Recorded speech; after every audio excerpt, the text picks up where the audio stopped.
all-seeing eye of Osiris, and then you have 13 levels, which are the 13 levels of masonry. Now remember, in masonry, each brick is isolated from the other by mortar, so each brick is isolated. It doesn't know all the details of the other brick, but together it makes the structure.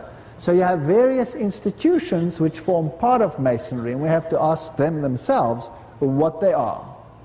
There you have the ribbon of Moloch as well. Let's just make sure that we've got this right. Here in the Roman Catholic Cathedral, there you have the phoenix.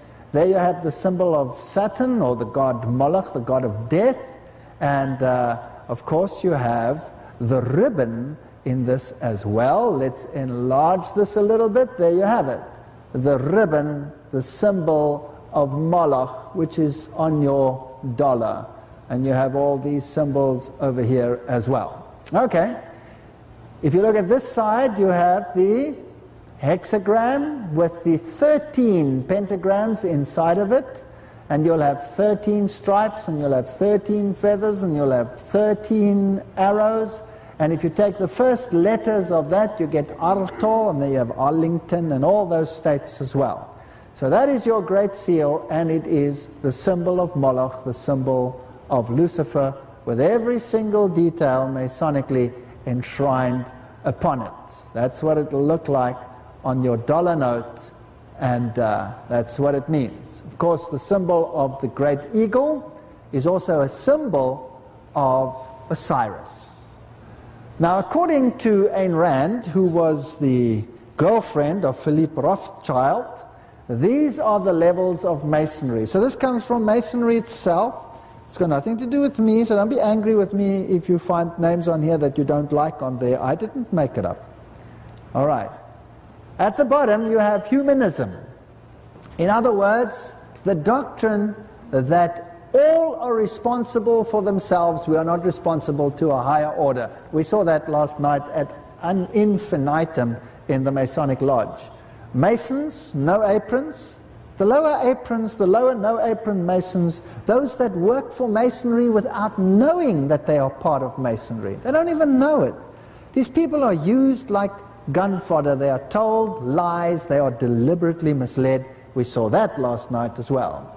And then you have all your Masonic sub-organizations like the YMCA, Young Men's Christian Association, and the female counterpart of that, the Boy Scouts, the Girl Guides, Pathfinders, all of those. These are so infiltrated into society we don't even recognize them anymore for what they are. Now, I'm not saying that if we have used these names that we are wicked or whatever, because some of it can be perfectly innocuous, doing good things and taking kids out to learn how to survive in the field and learning good basic principles and all of these. But these organizations are used as feeder groups. They are unaware, but they are controlled by higher Masons, and they use them as feeder groups. And when they see, and there's all kinds of them, there's a Rotary and the speaking clubs and all these sub-organizations, and they draw from them and they invite those that seem able into higher and higher categories. You've got to get in contact with them before you can draw them.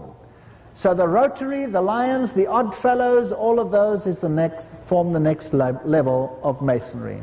Then you have the Blue Masons and John's Masons, that's the Blue Lodge. And then you have the York Rite.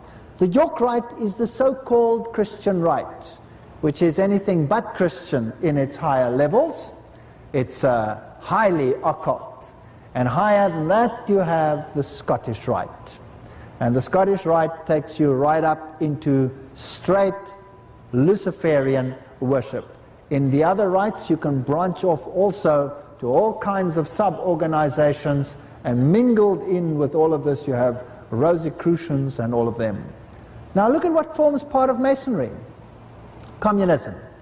In order to be a leader in the communist community, one of the top leaders, you have to be a relatively high Mason. That means you must be steeped in Catholicism. You must be of the select few chosen by the Jesuit order. And this is enforced atheism. so that through creating the enemy, you can provide the solution. Then comes B'nai B'rit, which is Jewish Masonry. So you'll have all your banking fraternity and all those people in there, all of it controlled by the Occult Council, which is Rome. Then you have your Council of 500, sometimes called the Council of 300, which is the Bilderbergers. That's where your kings and your princes and your high industrialists and all those top people, who also, of course, belong to other organizations such as Opus Dei, and all of them belong. Then you have your Council of 33, which is really the top dogs in the world. Some of those will be in the Club of Rome, some of those will come from the Bilderbergers and all of those. They also control the major oil companies and the riches of the world. Finally, the Council of 13, and then the secret name that has never been revealed, but I have no problem with it, it's the Pope. Roman Catholicism. Let's prove that. The Church is of necessity intolerant. Heresy she endures when and where she must. That's what I said earlier on. But she hates it and directs all her energies to destroy it. How much of her energies? All of it. So everybody who is not in agreement with the occult principles of the secret religion, the mystery religion of Rome, has to be eliminated. Everyone. If Catholics ever gain a sufficient numerical majority in this country, religious freedom is at an end, speaking about the United States. No man has a right to choose his religion. New York Freeman, Official Journal of the Bishop of Hughes, January 1852. The Church does not and cannot accept in any degree, favor, liberty in the Protestant sense of liberty. And the Catholic Church is the medium and the channel through which the will of God is expressed. And the superior authority is only through the Church. That is Catholic principles. Protestantism has not, never can have any right where Catholicity has triumphed. So the aim of Masonry, the aim of all these political structures, is to control the world and to rid the world of all opposition. As I've said, I have it in my possession, Masonic statements, that the ultimate enemy that must be destroyed off the face of the earth is the one who believes the Bible, literally. I saw another beast coming up out of the earth and had two horns like a lamb, and he spoke like a dragon, and it exercised all the authority of the first beast before it, and caused the earth and those dwelling in it to worship the first beast whose deadly wound was healed. We dealt with that when we did Two Beasts Become Friends. So the United States, as a Masonic power, rises. Now there are millions and millions of people in the United States who are totally unaware that they are being controlled by the Masonic power. And the one is an image of the other, as we can see even down to the details of the architecture, this one having been designed by James Hoban. Now, let's have a look at the so-called dichotomy, this so-called Cold War between the USSR and the United States of America. And between the two of them, all the world was rubbed into a fine powder. There was chaos in every country in the world. Believe you me, in the smallest, tiniest little, infinitesimalest little country, there these two powers were rubbing up what was left. In my own country, you had the so-called war between the groups. Karl Marx joined the League of the Just in 1842.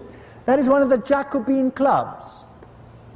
Later it was called the League of Communists. He started writing the Communist Manifesto in 1844, and it was published in 1848. Interesting date, 1844. Now, being a Jacobin and being part of this manifesto, he must have been a high insider Jesuit Mason. He was Jew turned Catholic. Interesting. Here you have your president, ex-president, Roosevelt, then you have Stalin, and then you have Churchill. Those are the role players on the one hand, and all three of them high Masons. All three of them. This man over here, I saw his apron in the Lodge Museum in London. This one we know was of the high-degree Masons, and, of course, Stalin as well. What about Hitler and the Jesuits? Hitler said, "I learned much from the order of the Jesuits. Until now there has never been anything more grandiose on earth than the hierarchical system of the Catholic Church. I transferred much of this organization into my own party." Secret History of the Jesuits.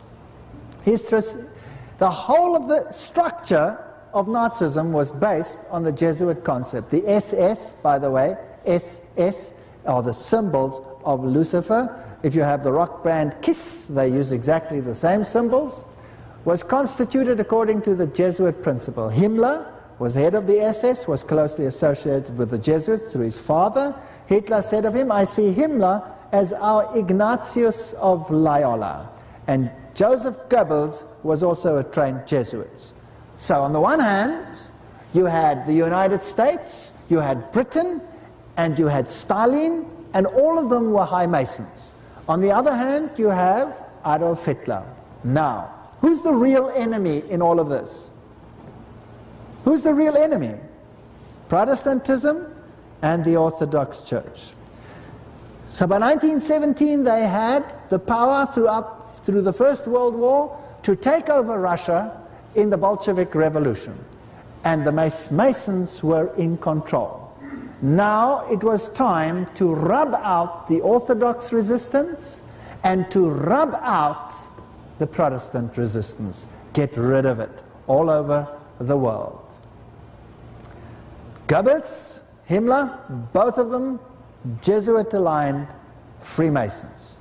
And the beast rises. You have to have a bad guy versus a good guy. But the bad guy is just playing the role of the bad cop. The good cop and the bad cop are actually on the same side. They've always been friends. They're brothers. The symbols will tell us something. The symbol, of course, that they used was the swastika. There it is, in the circle. There's also the great Maltese cross. All the symbols of Freemasonry, all the symbols of the occult world were there. By the way, it's interesting that Napoleon sent his legionnaires to Egypt to unravel the mystic power of the Egyptians, particularly in regard to the battle between God and Egypt and the occult power that Thutmose wielded.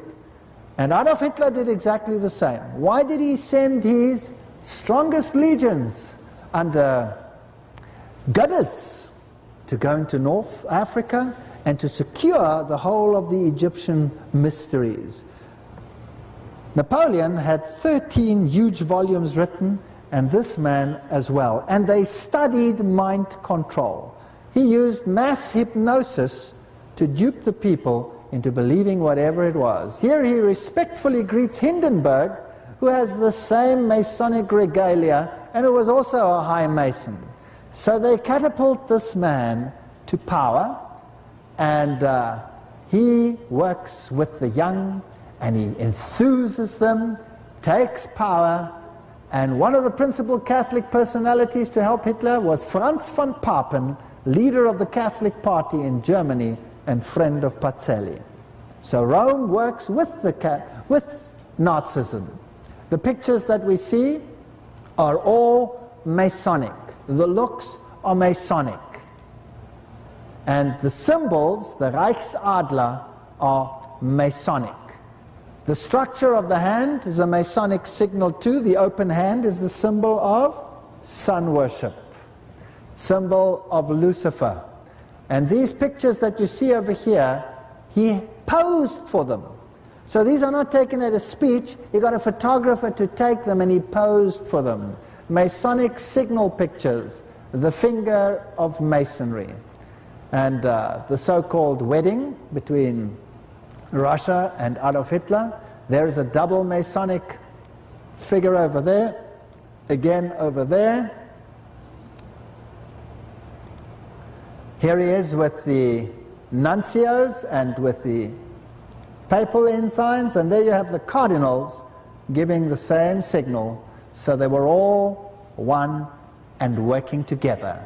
The Roman Catholic Church catapulted him to power. They needed him to do the job.